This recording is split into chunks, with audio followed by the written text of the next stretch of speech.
So as I pointed the Aston south towards the Monza Autodrome, I mused about the season which was drawing to a close.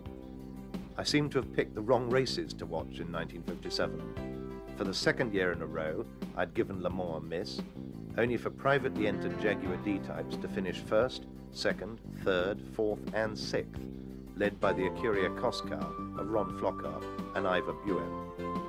Then, in July, sadly, I couldn't make it to Aintree and missed seeing history being made as a British car, Vanwall, and British drivers, Moss and Brooks, won the British Grand Prix, the first time an all-British combination had won the home event. And then, a couple of weeks later, at the Nürburgring, Fangio drove what must be the finest race of his illustrious career, to win the German Grand Prix and clinch his fifth World Championship. So now I came to Monza with nothing really to play for and nothing much to prove, or so I thought. But how wrong could I be? Unlike last year, when both the road and the bank tracks were combined for use, the 1957 Italian Grand Prix was to use only the road circuit. Maserati had both 6 and 12-cylinder models at the disposal of their regular drivers, Fangio, Behra and Harry Schell. Vanwall, with both Moss and Brooks fit again and encouraged by their Aintree victory and Moss's beating Fangio into second place at Pescara recently, had 4 cars for 3 drivers, the third being for Stuart Lewis-Evans. Brooks was seen chatting to Bruce Halford, who had brought along a private 250F Maserati. Fangio would start practice with the V12 car, but as usual, he would be quicker in the 6-cylinder machine. There were no less than 5 Works Maseratis entered, and backing up the 3 regular drivers were Scarlatti and Maston Gregory. Godier's private car had also been entered by the Works, and there were another 5 private 250Fs on the entry list.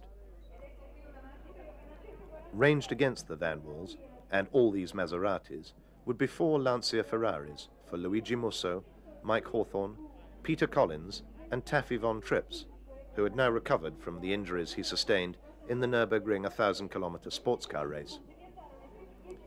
Friday's practice had been a torrid affair, with a nail-biting battle between Moss and Fangio for fastest time of the day. That honour had finally gone to Moss, with a time of 1 minute 42.7. Fangio's best was some 4/10 slower, despite stretching his engine up to 7,900 RPM. It was clear that the Vanwalls had the speed, and only the genius of Fangio could get with them. The Lancia Ferraris had been nowhere. Von Trips, the fastest of the 4, was nearly 3 seconds slower than Moss.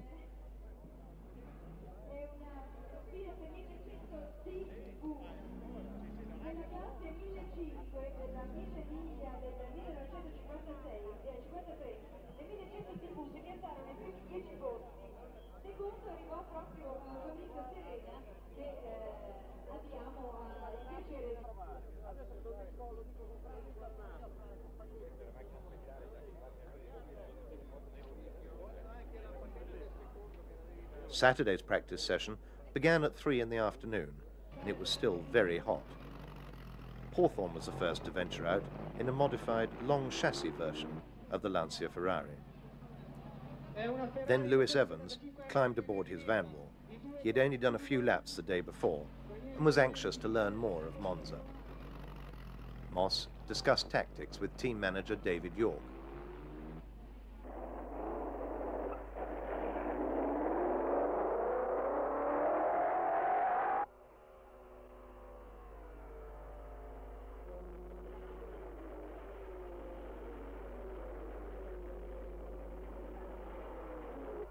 Hawthorne's Ferrari was visibly slower down the pit straight than the Vanwalls, and in the heat, no one in the Maserati camp seemed keen to go out.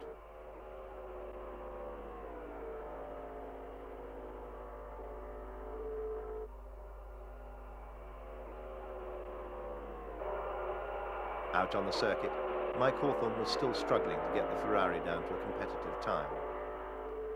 Lewis-Evans, on the other hand, was going very rapidly indeed, and before long had gone quicker than Moss's Friday time. This brought everybody else out, and Brooks then lapped quick enough to make it an all-Van Wall front row. 3 green cars ahead of the red of Italy, and at Monza too. I couldn't imagine that the Tifosi would stand for this come race day.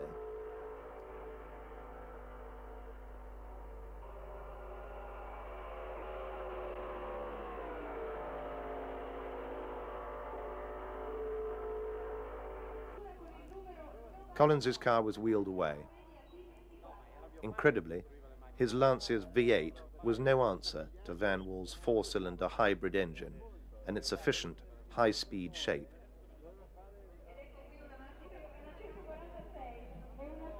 It was just as hot on Sunday, but as the race was scheduled to start at 3 in the afternoon, which was the same time as practice had been on the 2 previous days, at least the teams would know exactly what the track conditions would be like, and there would be no excuse for a wrongly set up car. Berra, in number 4, had opted for the V12 Maserati. Fangio in 2 and Harry Schell in 6 would have the slower revving 6-cylinder machines.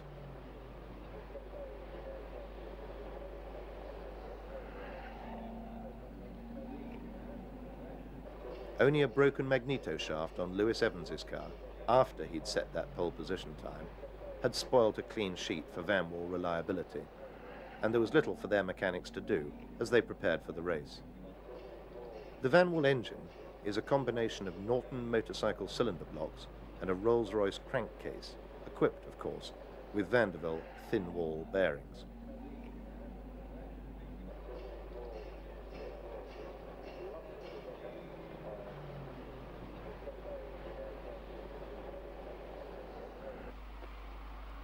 The Ferrari transporter arrived back from Modena and disgorged its cargo.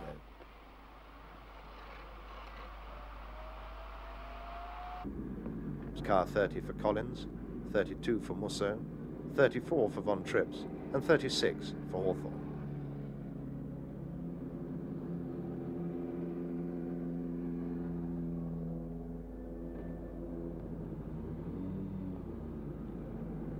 Ferrari was still relying on drum brakes over 4 years after Jaguar had set the way with disc brakes by winning races such as Le Mans.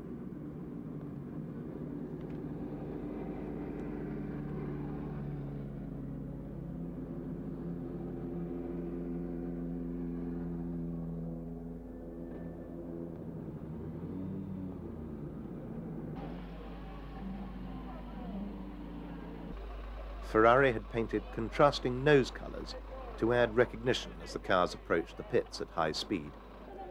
Their best qualifiers, Musso and Von Trips, would start the race from the 3rd row.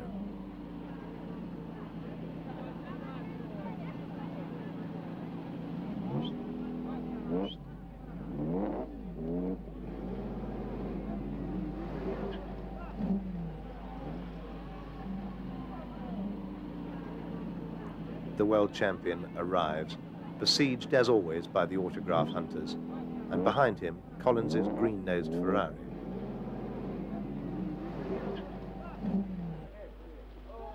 Moss's Van Wall appeared immaculate, ready for the off.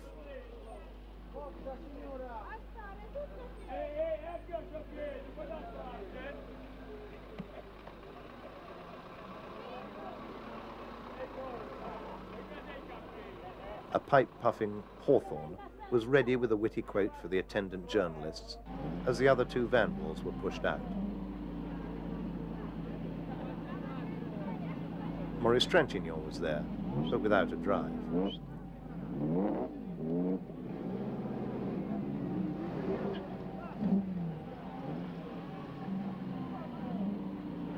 And Fangio, who had won everything there was to be won, had regained the World Championship, his 5th, still was looking forward to a good race.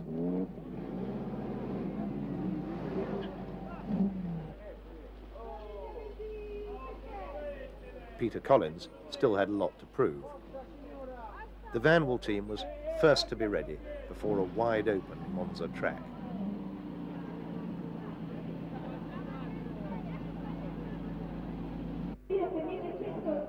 Never before had Van Wall looked so strong. Car 22 was to be driven by Tony Brooks, and it had a yellow noseband. Car 20 by Stuart Lewis-Evans with no noseband, and Car 18 by Stirling Moss, which had a white noseband.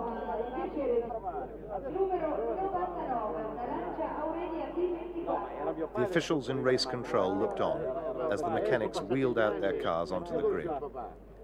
And as usual, famous old driver Gigi Villoresi was around with words of wisdom for anyone who would listen.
There was a tightly packed crowd around Fangio, who for once was ready on the grid in good time, albeit looking as if he was about to get into the wrong car.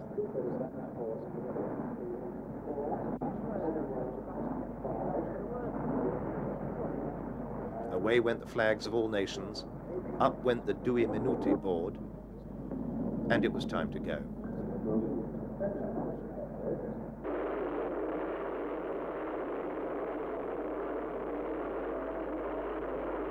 Moss got a superb start, and Berra in the V12 Maserati shot through from the second row to reach second place as they got to Lesmo corner. At South Turn, it was Moss, Berra, Lewis-Evans, Brooks and Fangio. These five detached themselves from the rest. There was really nothing to choose between them, each in turn taking a spell at the front of this file.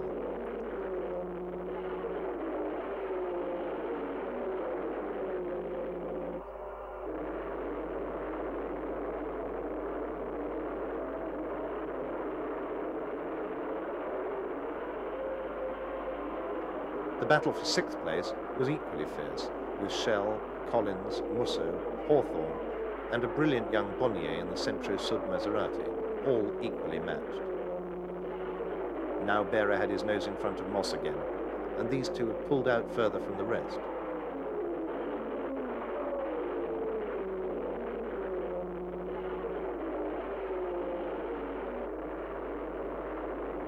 But now Fangio led, and Berra had slipped to fifth behind the three Vanwalls.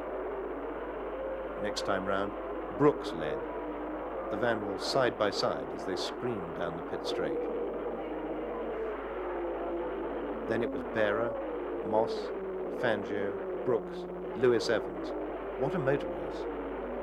Musso and Hawthorne were locked in battle for seventh, with an overheating Bonnier not far behind.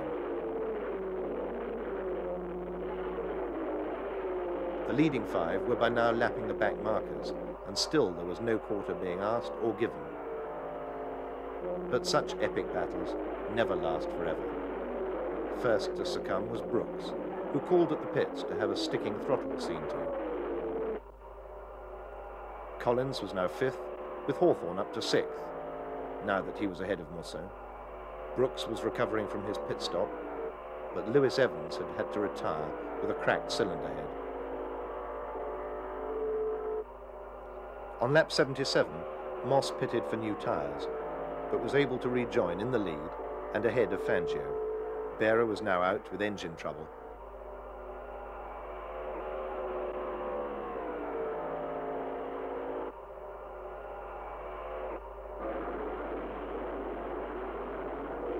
Brooks, well down the field, was still really flying, and near the end set the fastest lap of the race, and managed that without a clutch. All of this action had allowed Hawthorne up to third, and then in the dying moments he too came into the pits with a misfire. This delay allowed Von Trips to inherit third place, 2 laps down, and Hawthorne slipped to 7th. Collins was in trouble too, motoring around slowly with a bent valve on his way to retirement. Hawthorne was back in the race and had got past Musso to take 6th place.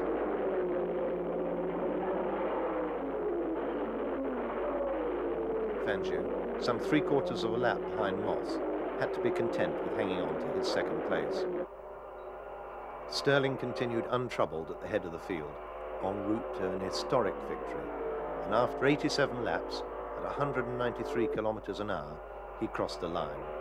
For the first time, a British car had beaten the Italians on their home track at Monza. Only Fangio went the full distance with Moss, and he then finished ahead of Von Trips, Gregory, Scarlatti, Hawthorne and Brooks. But the home defeat didn't seem to dampen the Tifosi's spirit, and the crowd round Moss was as frantic and as dense as it would have been if one of their beloved Ferraris had won.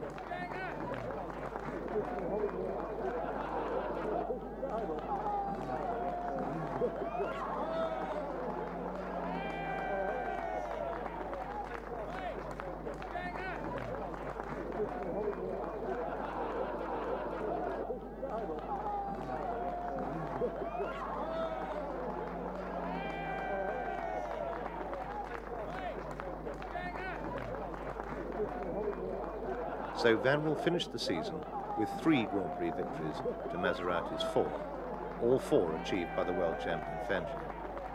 For Tony Vandervelde's Vanwell team, it was a supremely satisfying end to a wonderful weekend. What would 1958 have in store, I wondered, for Britain's best Grand Prix team?